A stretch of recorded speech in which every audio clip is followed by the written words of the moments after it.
Ovaj deo emisije počinjemo nečim što je sastavni deo svačijeg odrastanja, ali što podjednaku nelagodu izaziva i deci i roditeljima. A to je priča o onim stvarima i najčešće zabluda jeste kako je jedan razgovor o njima dovoljan da bi se objasnilo sve. Razgovor o seksu sa decom za mnoge roditelje je neprijatna tema, ni za decu nije verovatno mnogo prijatnija. Međutim, psiholozi ističu da treba stisnuti zube i kako je taj razgovor neophodan za edukaciju i zdraviji pristup seksualnosti u kasnijem životu.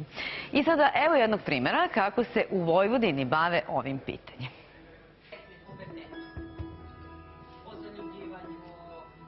Seks za početnike naziv je knjige koja je nastala pre 14 godina, a na koju se sada oslanjaju radionice koje vodi njena autorka Jasminka Petrović i psihološkinja Ivana Lukić.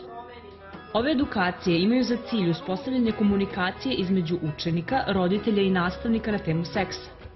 Sprovode se u 20 osnovnih škola u Vojvodini, a jedna od njih je bila i Zrenjaninska, za decu ometene u razvoju 9. maj.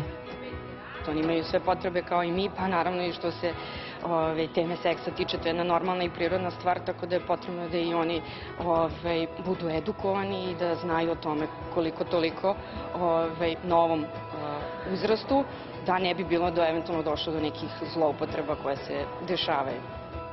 Pored informacija o reproduktivnom zdravlju koje učenici dobijaju na duhovit i opušten način prilagođen njihovom uzrastu, njima, roditeljima, ali i nastavnicima se pomaže da nađu zajednički jezik na ovu temu.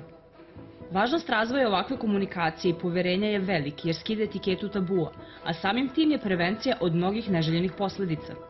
Smatramo da je najvažnije taj prvi korak da mlad čovek, odnosno dete, izgovori šta ga muči. Da ne guramo pod tepih, da se ne pravimo kao da kod nas ne postoji ni maloletnička trudnoća, ni silovanje, ni pedofilija. Znači, mi smo do sada bili u 4 škole i u svakoj školi smo od pedagoga i psihologa čuli da postoje razne mračne strane seksa. Ne smemo da previdimo neke situacije koje su mnogo važne za srećno odrastanje. Zbog toga što su mnoge škole prepoznale važnost seksualnog obrazovanja dece i izrazile želju da se priključe edukacijama, planira se proširenje projekta. Nismo ni sanjali da će ovako biti veliki broj učesnika i vrlo smo zadovoljni kako sve protiče i to nam govori da je ova tema nešto što adolescente zanima i nešto čime zapravo treba svi ozbiljnije da se bavimo, jer to je nešto što nas prožima kroz ceo život.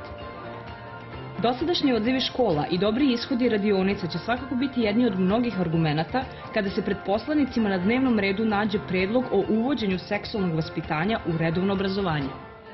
Nataša Ivančev, Prva televizija.